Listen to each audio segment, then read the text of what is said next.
My brother let out a derisive snort as he uttered those cutting words. We were living under the same roof, my brother, his wife, and I, while our mother was bearing the brunt of it all. She arrived at our doorstep in a state of utter exhaustion, tears staining her cheeks as she pleaded, "I can't go back there." The image of her distress lingered in my mind, igniting a surge of indignation within me. "What can a loser like you do?" My brother jeered, his words a cruel jab not only at our beloved mother but also at me. Fury pulsed through my veins as I tightened my grip on the phone. "Are you sure you can handle looking after that old hack? Will you take her in?" he taunted, his treatment of our mother reprehensible, his mockery of me equally unbearable. Keeping my composure, I responded evenly, "If you're okay with it, I'll take her in." "My name is Rena. I'm 30 years old, married for 4 years to a kind-hearted husband, blessed with a joyful life and a 2-year-old daughter who brings us endless joy."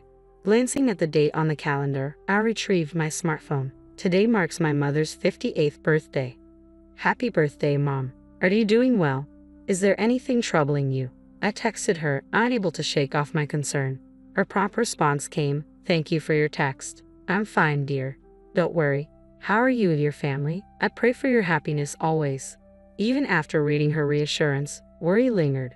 Currently, my mother resided with my brother and his wife in our childhood home. Our family, once comprised of 4 members, my father, my mother, my older brother, and myself, was marred by my father's authoritarianism and patriarchal beliefs. He was a man of unwavering dominance, his control extending over my mother and me. My maternal grandfather, an employee at a company owned by my paternal grandfather, was powerless to refuse when my mother was chosen as the future wife of the company's heir. Thus, she became the bride of my father under circumstances that resembled coercion more than consent. Although the company eventually collapsed amidst economic turmoil, my father's inheritance left him untouched by financial woes. Despite his idleness, he harbored a deep-seated contempt for women, a belief he passed down to his children. His favoritism toward my brother was palpable, showering him with privileges while belittling me at every turn. "A woman shouldn't be greedy," our father often admonished, his words a mantra of oppression. My brother, steeped in this toxic environment, grew entitled, seeing himself as superior while regarding me as inferior, a mere shadow in his path of self-importance. Growing up in such an oppressive atmosphere was excruciating. Each day, I harbored the fervent desire to escape home as swiftly as possible. Despite my stellar academic performance, my brother, who struggled academically, was granted access to prestigious private schools and universities, a privilege denied to me by our father's archaic beliefs. "Women don't need education, it's a waste," he would disdainfully declare, insisting that I either hasten into marriage or settle for menial labor. I vividly recall the sting of my brother's cruel words, branding me as a failure, a sentiment that left me sobbing in frustration at the sheer injustice of it all.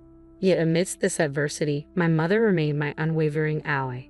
Despite the challenges at home, she covertly arranged for me to attend a boarding school, offering me a glimpse of hope. "Rena, it's all right. You can break free from this place. You'll find happiness," she reassured me before I embarked on my journey to high school. With scholarships and earnings for my own endeavors, I managed to navigate through university, rarely returning home since my high school days. I abstained from attending my brother's wedding and neglected to inform my family of my own marriage. However, I maintained sporadic contact with my mother, cherishing our moments together. It's no exaggeration to assert that I owe my current identity to my mother, an irreplaceable figure in my life. Despite her perceived fragility, she possessed a boundless love for me.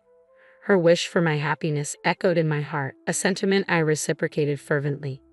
When news of our father's demise reached me, I opted out of attending his funeral.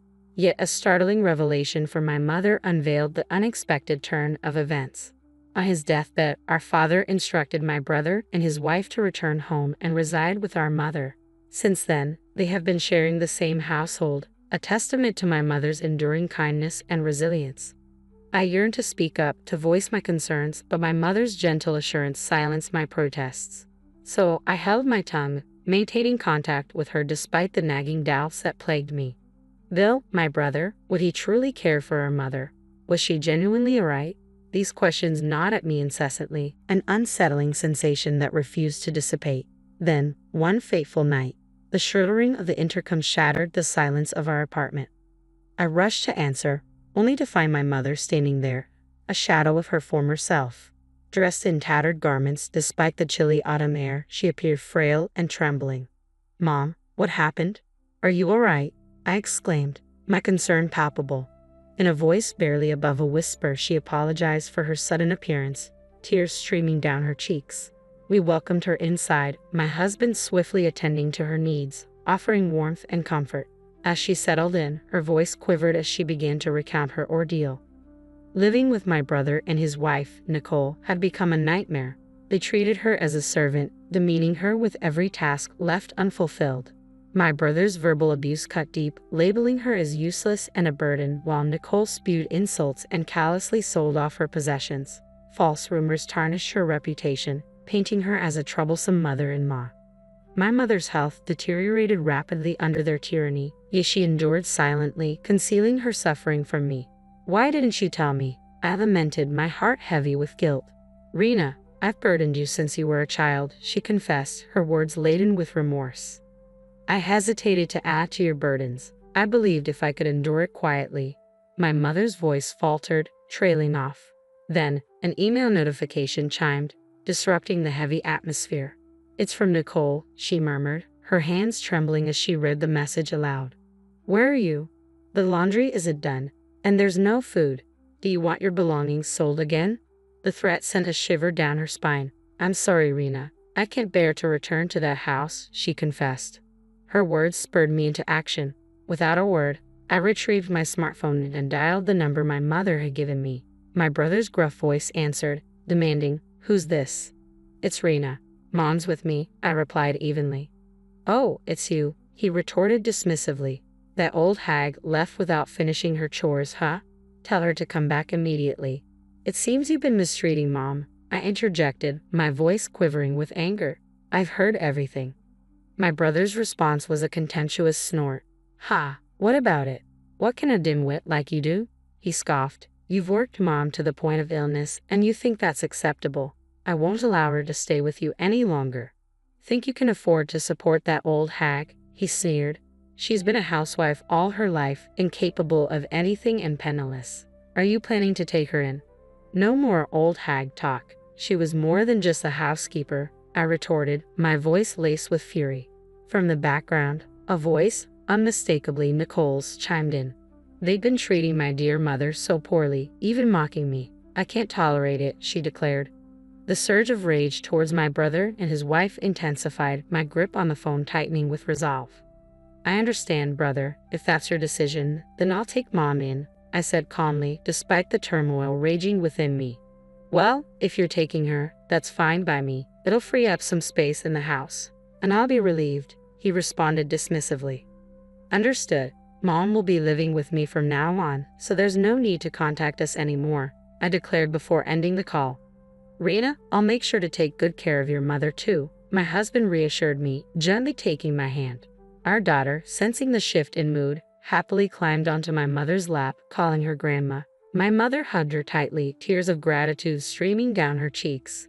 6 months later, the incessant ringing of the doorbell shattered the tranquility of our home. Peering out, I saw my brother, his face contorted with anger, accompanied by his wife, Nicole, who wore an ostentatious outfit that clashed with her sour expression. "What do you want? How did you find out where we live?" I demanded, taken aback by their sudden appearance. "We looked it up. Just open up, there's something we need to discuss," my brother insisted.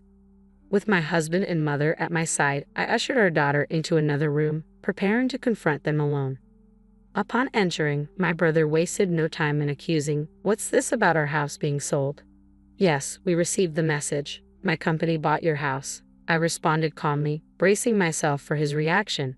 "Your company? What are you talking about?" He sputtered in disbelief. "I'm the head of a reputable real estate company in the area." "It's my company, and by the way, doesn't the company you work for subcontract to us?" I countered, watching as realization dawned on his face. "That's absurd. You, a dropout and a failure, running a real estate company? It's impossible," he exclaimed, his voice tinged with disbelief and indignation. "If you're skeptical, feel free to make a call to verify. But please, don't cause any inconvenience to the company," I urged, maintaining my composure despite the tension in the room. I promptly presented him with my business card, and as his eyes fell upon it, my brother fell silent, his face flushing crimson with a mixture of surprise and embarrassment. It was undeniable. After graduating from university, I had diligently carved out a successful career path. Initially hired by a prominent real estate firm, I eventually ascended to the position of executive in a newly established company. As a matter of fact, I continued, maintaining a measured tone. I met my husband through work, and we've since married. He happens to be a landowner, so you might say we're quite well off. There's no basis for you to label me a dropout or a failure. Supporting Mom financially would hardly pose a challenge for us. My brother, wide-eyed and visibly agitated, remained silent, while his wife's expression shifted from disbelief to shock. Damn it, okay. What about our family home? What do you mean, you sold it? My brother erupted, his voice bordering on hysteria. Finally breaking her silence, my mother spoke up, her tone firm but composed. You may not have been aware, but after your father's passing, the house and land were legally transferred into my name. Consequently, I made the decision to sell both to Rena's company. It's time for you to vacate the premises. What? What are you talking about, old woman? My brother spluttered in disbelief. Wait, didn't you say, as the eldest son, the house was rightfully yours? Caught off guard, my brother and his wife exchanged panicked glances, their expressions betraying a mix of confusion and alarm. What's wrong with me selling something that's rightfully mine? My mother retorted, her voice unwavering. Sorry to shatter your illusions, but I've liberated myself from your control. I won't live as you dictate anymore, my mother declared resolutely, her voice carrying a newfound strength. In response, my brother erupted in a fit of rage. What the hell are you talking about, you worthless old hack? He bellowed, his wife echoing his sentiments. You've never worked a day in your life, just leeching off others. Indignant, I stepped forward to defend my mother's honor. What are you talking about? Mom works hard. She's the manager of an apartment building owned by my husband and me. She's diligent, keeps the place immaculate, and is adored by the residents. And she gets paid for it too, I asserted firmly. My brother, who had been standing defiantly until then, fell silent, his shoulders slumping as he sank into a nearby chair. I could see the defeat etched on his face. Nicole leaned in to whisper something in his ear, a futile attempt to salvage the situation. Knowing my brother's prideful nature, I could sense the sting of defeat and rejection weighing heavily on him. If there's nothing else, you can leave now. I don't want to be involved with you, I declared firmly, unwilling to entertain any further drama. Suddenly, my brother's demeanor shifted. His previous rage gave way to a fawning grin. All right, but listen, you're rich now, right? Could you spare some cash? I recently lost my job and I'm having money troubles, he pleaded shamelessly. I was taken aback by his audacity. Before I could respond, he continued, Hey, Mom could give money to me too, right? You got money from selling the house. Just think of it as helping out your adorable son. Just as I was about to intervene, my mother's voice cut through the tension. Enough already. Have some shame, she admonished, her words carrying the weight of years of frustration and disappointment. I was taken aback witnessing my usually gentle mother raising her voice for the first time. Even my brother and his wife looked stunned by her sudden assertiveness. I apologize for raising you to prey on your sister like a shameless creature, she began, her tone firm. But there are lines you shouldn't cross. Don't disturb us anymore. Go home. Hearing this, my brother trembled once again, but he quickly retorted, Shut up and listen, old hag. You're not calling the shots here. Be prepared, I'll squeeze every dime of your inheritance from you. Nicole chimed in, demanding money as well. My mother's response was cold and unwavering. That's if there's anything left. From now on, I plan to spend all the money from the sale of the house for myself and Rena's family. I have no intention of leaving a single penny for you two, she declared. Enraged, my brother lashed out. What the hell, you old crone. From now on, I'm cutting ties with both of you. Stay away from me and Rena. Leave that house immediately, I intervened, feeling a surge of pride for my mother's newfound strength. Refusing to back down, my brother and his wife insisted they wouldn't leave until they received the money. Yes, we'll squat in that house, they declared defiantly. Just then, my husband's calm voice resonated through the room. What do you mean you won't leave? He asked, stepping forward. My husband's imposing presence seemed to silence them. Nice to meet you. I'm Rena's husband, he introduced himself calmly. What were you saying to my wife and mother-in-law earlier?" Suddenly, my brother and his wife seemed to shrink in his presence. Despite his peaceful nature, my husband's stature and demeanor exuded authority. It was no wonder they found him intimidating, especially in comparison to my brother. My husband, bless him, is a challenge to handle, always boasting and looking down on women. "Oh well," I chuckled, trying to mask my frustration. "Oh, I just remembered I have something to do. I should be going," my brother stammered, suddenly eager to leave. "Yes, let's go," his wife chimed in, their sudden change in demeanor almost comical. Suppressing a laugh, I watched them make their hasty retreat. In the quiet aftermath, my husband gently touched my shoulder. "You did well? You must be tired," he said, offering silent support. My mother appeared, holding our daughter, her face radiant. We embraced wordlessly, basking in the warmth of our bond. Fast forward 1 year, and our harmonious relationship continued to thrive. My mother, now lively and healthy, remained dedicated to her job as a building superintendent. Gone was the worn-out figure from that fateful night. In her place stood a pillar of strength. She adored and cared for our daughter, a tremendous help to me. Of course, our daughter adored her grandmother just as much, often clinging to her with affection. Observing their bond filled my husband and me with immense happiness. As for my brother, well, believe it or not, he got divorced shortly after the incident.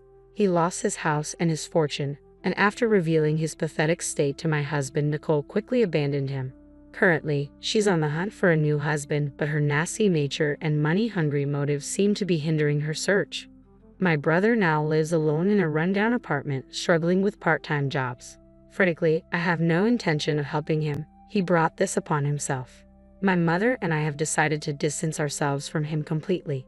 By the way, we're planning to build a spacious 2-family home soon.